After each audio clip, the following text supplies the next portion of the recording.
தளபதிக்கு கூட்டணி அமைய போகுது. அதாவது நம்ம சி.வி. சண்முகம் அவர்களும் பாத்தீங்கன்னா வேலுமணி அவர்களும் இணைய போறாங்க. இன்னும் அதை பத்தி பேசிட்டு இருக்காங்க. இந்த நியூஸ் ஃபுல்லா பாருங்க.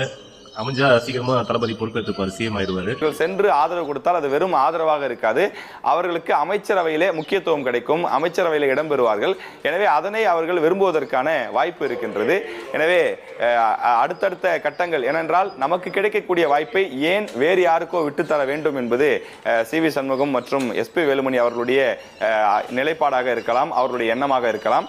அதிமுக இந்த வாய்ப்பை தவற விட்டுவிட்டால் அந்த இடத்தை காங்கிரஸ், கம்யூனிஸ்ட் கட்சிகள், விடுதலை சிறுத்தை, பாமக, அமமுக போன்ற கட்சிகள் பயன்படுத்திக் கொள்வதற்கான வாய்ப்பு இருக்கிறது.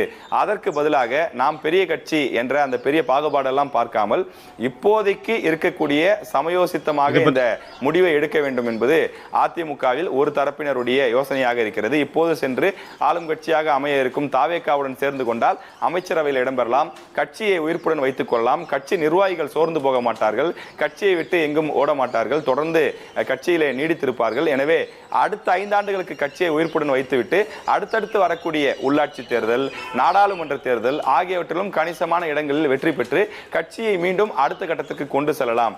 ஆனால் இப்போது அதிமுக, திமுக மீது தமிழ்நாட்டில் ஒரு வெறுப்பு ஏற்பட்டிருப்பதாக ஒரு மனநிலை இருக்கின்றது.